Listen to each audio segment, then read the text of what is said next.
Greetings, service of the interweb. I'm Parax, and everyone review of the good, the bad, and the underrated.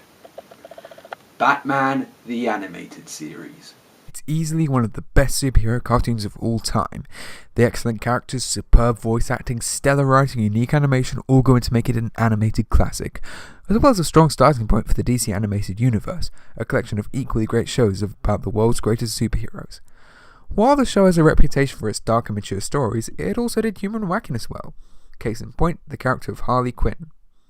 Similar to Detective Montoya and the new backstory for Mr. Freeze, Harley Quinn was a new character introduced to the series by writer Paul Dini, and her upbeat attitude and quirky humour made her very popular with fans, to the point where she was written into the comics, and even getting her own series. Though I'd wager the skin-tight costume probably had something to do with it too.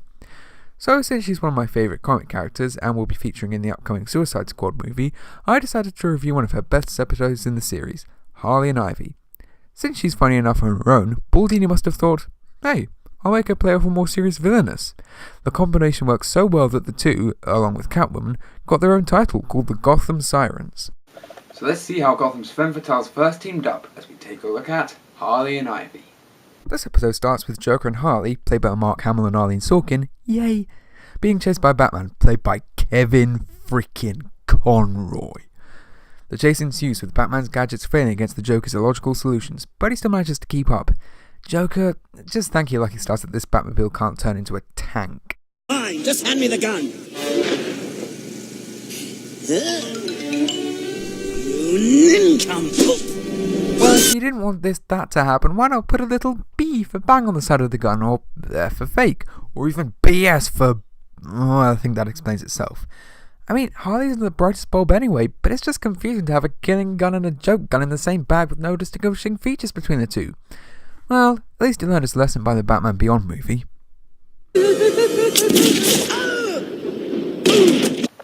Only for it to backfire again, but at least he learned. Next time, clown. I am not worthy to call myself a man in the face of thy deep and perfect Batman voice. Oh. Even though they escape, Joker is unusually but understandably unhappy. Maybe you're a better crook than the rest of us put together. Maybe. Not. But what did you expect to happen? It's the frickin' Joker! Heck, I'm surprised you got off that easy. He's the last person who peed him off. Would it help if I said I'm sorry? I'm really sorry!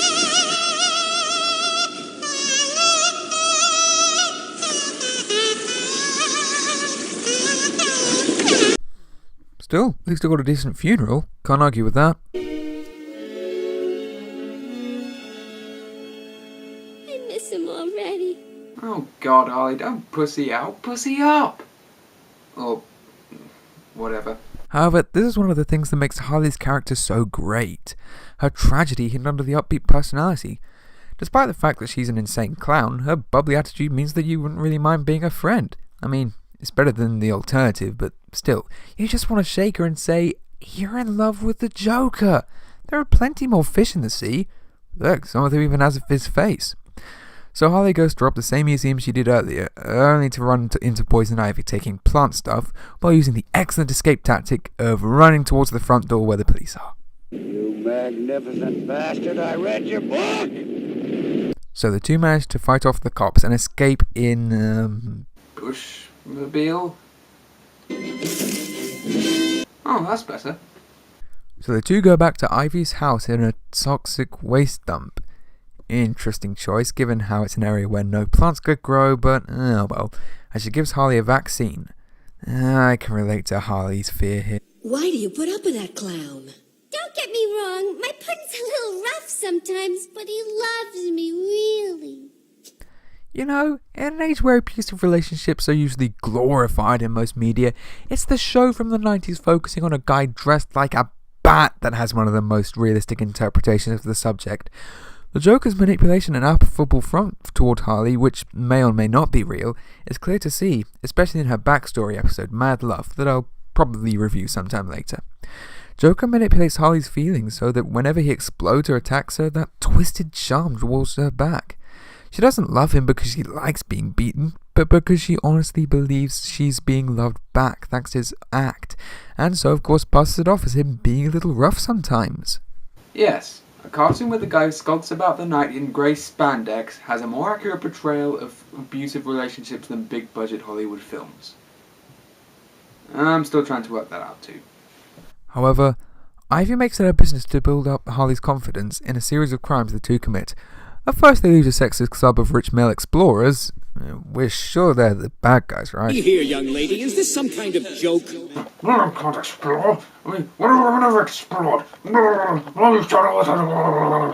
They embark on a successful crime spree as Joker is less than pleased with her success.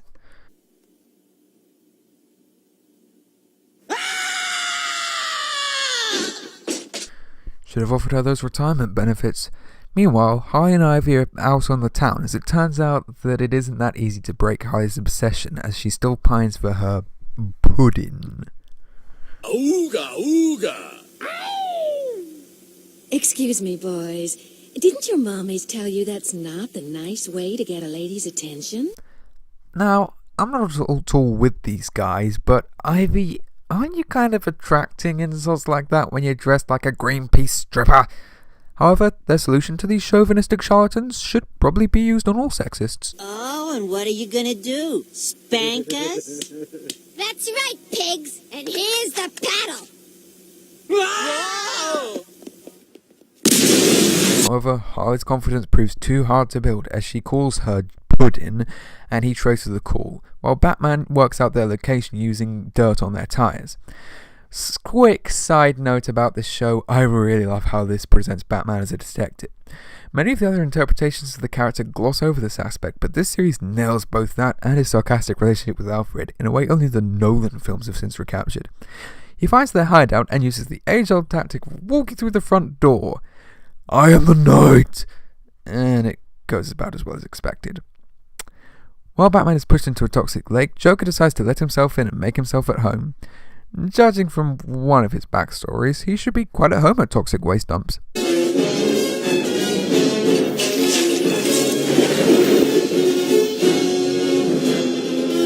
Wait, how the hell did I survive that lake without my mask? Oh yeah, I forgot, I'm Batman. The terrible twosome manages to get away as Joker partakes in one of his more insane schemes, even for him. Stop shooting, you lunatic! We're sitting on a powder keg!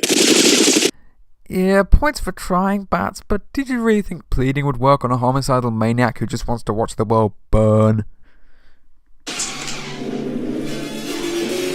Start snoring, and I'll throw you by the side of the curb. You'll have to walk to Arkham. Montoya catches Harley and Ivy, and all three are taken to Arkham.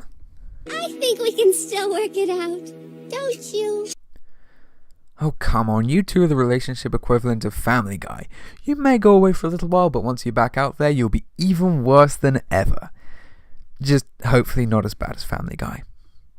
So that was Harley and Ivy. Was there ever any doubt that it was going to be excellent? I mean, it's Batman the Animated Series. When has there ever been a bad episode?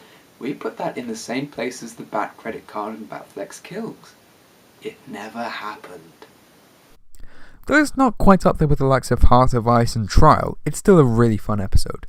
The combination of Harley Quinn and Poison Ivy's personalities makes for them excellent humour and analysis of both their characters to the point that Batman and Joker don't even have to show up that often to make the story satisfying, though they still make an impression.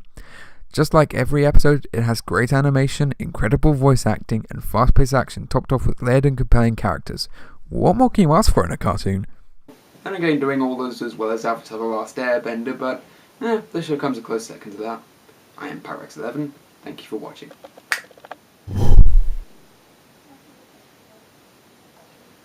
Madness, madness, they call it madness.